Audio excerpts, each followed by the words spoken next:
Deeper, deeper into the bowels of the clubhouse mansion. Clubhouse? What, was Bruce still a 7-year-old? I'll give them this, though. We are certainly heading deeper into the bowels. All of the Batman's surveillance technology is still in place, powered by 1,000-year atomic batteries. 1,000-year atomic batteries? Oh, like the Adam West show. Ha ha ha. Yes, you're very clever for including that reference. Way down along that old sewer pipe, about 20 miles into the caverns. 20 miles? 20 miles? Go left at the next fork, Superman, then straight for about 10 miles. Another 10 miles? When did Batman find time to dig 30 miles worth of Batcave? Is all of Gotham City under one gigantic hole? They find some bats, and Superman comments, "Yes, the creatures that attacked me from the rooftop. Those dictator people mixed Bruce's DNA with one of these." Yeah, they're making real Batman. Yeah, we established that literally 2 pages ago! More walking on the next page. I cannot believe I'm even reading this crap. Did I die at some point, and my eyes just haven't caught up with me? They finally arrive at the bunker where the kids escaped. Superman forces the door open, but notices that the strength he regained during a year in the clear sunlight high above Earth's polluted skies continues to fade. A year? He spent a year above the polluted skies, and his batteries are going out already? But wait, let's talk about the polluted skies for a second. The artist really failed on this point. Only a few pages ago we can see the skies, both from space and from the ground. What pollution are they talking about? The clouds look fine, and if the sky was as covered as they claimed it to be, we shouldn't see that huge moon in the background! Did no one actually edit this book? Well, I checked. While it does lift off various titles, including an executive editor and a managing editor and all that, there isn't a credit for an actual editor for the book. Yeah, no one proofread this. I'm sorry that I keep pulling away from the book itself, but I'm not even halfway through this, and there are just so many damn mistakes here. I feel like I'm gonna collapse. But I have strength enough. For now. Okay, they get into the bunker. The narration explains that the bunker networks were set up after the first apocalypse, but doesn't tell us what the apocalypse actually was. The second apocalypse was a deadly disease that wiped out most of Earth's population, and the remaining people sought refuge in the bunkers. But to Superman's horror, someone has turned the Gotham City bunker into a diseased version of hell! Because the regular version of hell is just so pleasant. The DNA dictators have giant robots at their command. They order the harvesters to collect 6 fresh specimens. Males only, please. Grind them very fine. Why only males? You know, come to think of it, there's an astonishing lack of women in this comic. Sure, some of the kids in the biker gang are girls, but I only see them in a larger group shot. The leader of the kids sees his father, who kind of looks like a mixture of the Hulk and the Jolly Green Giant. His father has mutated to the point where he's only rage and confusion now and attacks the boy. Superman defends him and comments, "I think your real father left that rotting sack of tumors long ago." Yeah, look who's talking, Tumor Man. One of the robots grabs Superman, but he musters his strength and breaks free. The dictators recognize Superman and order the robots to grab him. Superman exposits that if his heat vision was working, he could take the robot down easily. As such, one of the kids tosses Superman a gun and he uses it to blast the robot. The group escapes from the bunker. By the way, where did these kids get those guns in the first place? And go back to the Batcave. Superman recovers his senses and ponders the unspeakable madness he's found at Earth's End. You know, why the heck do they call this Earth's End? Clearly the Earth is still around. Yeah, the various civilizations have ended, but that's not the Earth. And you know what? As far as the end of the world goes, it's been pretty lame so far. Mutant bat creatures, 10-year-olds with guns and motorcycles. And it's not just this comic, it's a constant problem in these kinds of stories. Why is it that the end of the world is just so dull? Anyway, Superman says he's only at half strength and he doesn't think he'll be able to survive another pounding. One of the kids suggests that he uses this gun and holy crap, that gun is huge! And not just regular huge, this is like peering into the darkest nightmares of Rob Liefeld and twisting that nightmare into a gun huge! The Expunger, a weapon captured by Batman in his final case. Why the hell would Bruce put that thing in there? Oh wait. On his deathbed, Bruce Wayne spoke these last words. "One day the world will be free of guns, or the world will be no more." Then who the heck put that thing in the cave? I don't think Dick Grayson would exactly feel it best to honor his mentor by putting a huge-ass gun in his cave. Anyway, Superman says the kids wouldn't survive a day without weapons, but he's never needed one before. When one of the kids comments that he used a gun earlier, Superman responds that they were robots. "I do not kill." You kids, though, feel free to kill with your guns as much as you want. The group arrives at Wayne Laboratories, where Superman once again thinks it's monstrous that they've perverted Bruce's stuff. For the love of Heidegger, why didn't you just marry Bruce instead of Lois? He charges in, but get this, there are Nazi mutant guards protecting it. So the mutants attack Supes and... Hey, wait a second, who is that giving them commands? No, it can't be. Anyway, the little kids try to help Superman and more orders are given off by the... Wait. No way can it be that. Superman calls out for them to stop killing the children and the... Oh my god. Is it? Can it be? My god, Adolf Hitler! 2 of you! My god, what new spore of madness have they unleashed upon the world this time? Hey, wait a second. It's Superman fighting twin clones of Hitler in the future. This comic is starting to get awesome! Ja, Superman, 2 of us, created by Wayne Laboratories from a lock of der Führer's hair. Who the hell thought that was a good idea? Hey Steve, you want to clone Hitler? Nah. Hey, I've got an idea. Why don't we make 2 of them? Seriously, the Jackal's cloning plans made more sense than this.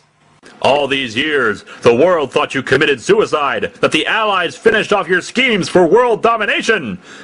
Superman, they did. Didn't you just hear him? They're clones of Hitler. America's so-called victory in World War II was an illusion. The power of the Third Reich is forever.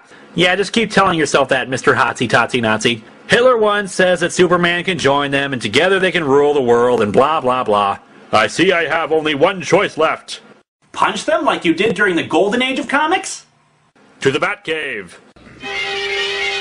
Screw you, Super Santa! Back in the Batcave, Superman... Oh no. In the Batcave, there is a gun. A very powerful gun. No, you cannot be serious. There is also a man. A very powerful man. Making the most critical decision of his life. No! Wrong! No! Ben Boxer was right. It is time to face reality. It's time for Superman to finish World War II.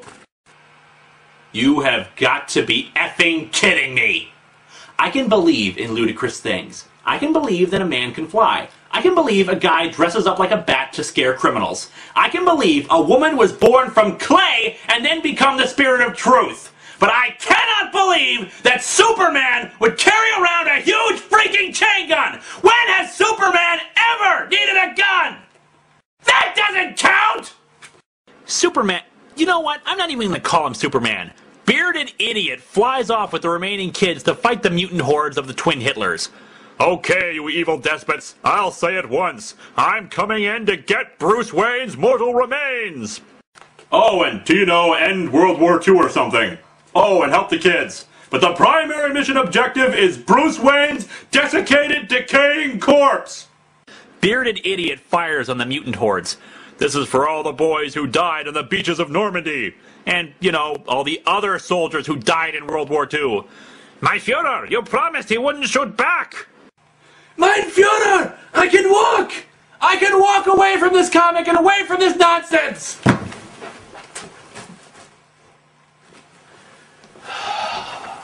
It's almost done. It's almost done. Once past the outer perimeter of human lion mutants, Bearded Idiot must deal with the Hitler's new Gestapo, cloned from the bones of elite Nazi stormtroopers. And the guy just shoots them all and wastes them. Yeah, he really needed to deal with them. Dear Lord, this is like reading that Doom comic with all the insane dialogue, except this isn't funny. And that's for all the civilians who died at the hands of you sinister butchers. The Hitlers retreat into their clone factory to unleash their secret weapon on him.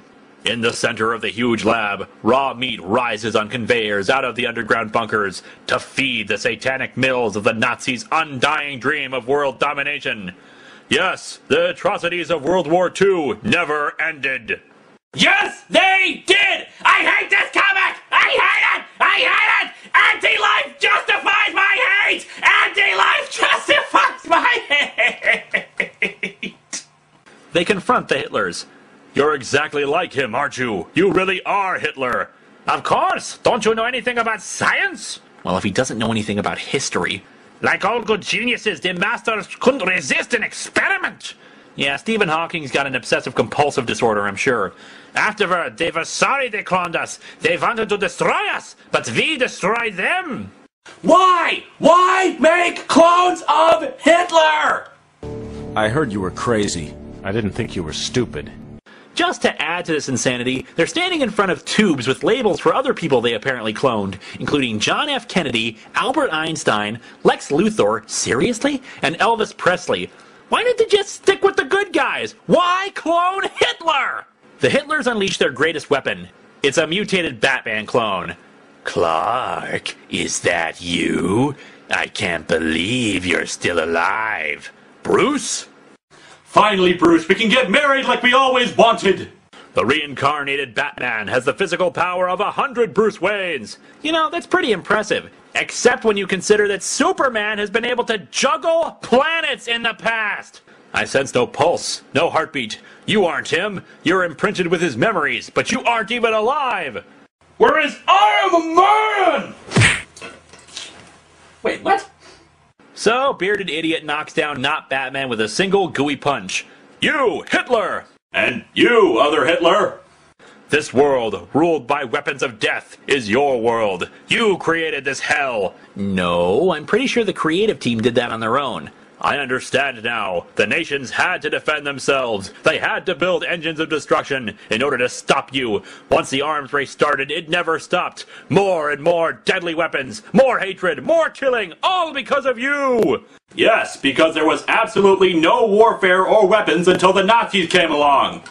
Read a book, you dumbass! Bearded Idiot, having lost his invulnerability, takes several bullets, yet somehow still has the strength to lift his stupid gun. Jeez, even when the thing shoots, it doesn't look impressive at all. If you're gonna have a huge-ass weapon like that, at least have the decency to make it look cool. So yeah, Bearded Idiot kills the Hitlers. What a complete load. It's Superman fighting twin clones of Hitler! How do you screw that up? So, Bearded Idiot recovers the coffin of Batman, who looks to be in pretty good shape despite being dead for 100 years, although why he's grinning like that is anyone's guess. The remaining kids run out of the lab, which is now on fire for some reason. Bearded Idiot, while suffering from hundreds of bullet wounds, carries off the corpse so he can cremate him, so this can never happen again.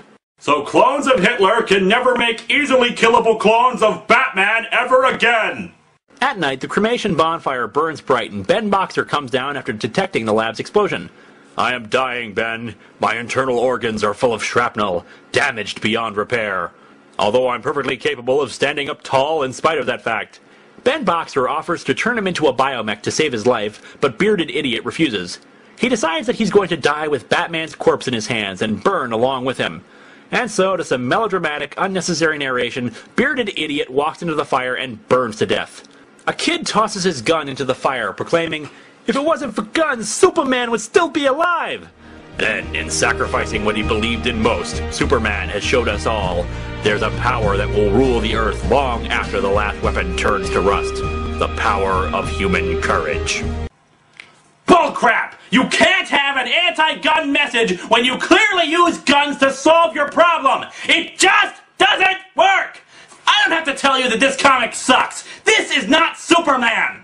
Superman is kind and decent. Superman saved the world from the anti-god Mageddon. Superman beat Solaris the Tyrant's son, and Brainiac, and yes, even Hitler in the Golden Age. Superman always followed his principles, even when the world told him not to. Superman even gave his life to save others, in regular continuity and in his excellent All-Star series. But this? I don't even know how to describe this. This mindless aberration, whose only means of expression are wanton violence and destruction. Well said. This comic deserves to burn. This is a job for Superman. But since he's clearly not here, I'll have to do it myself.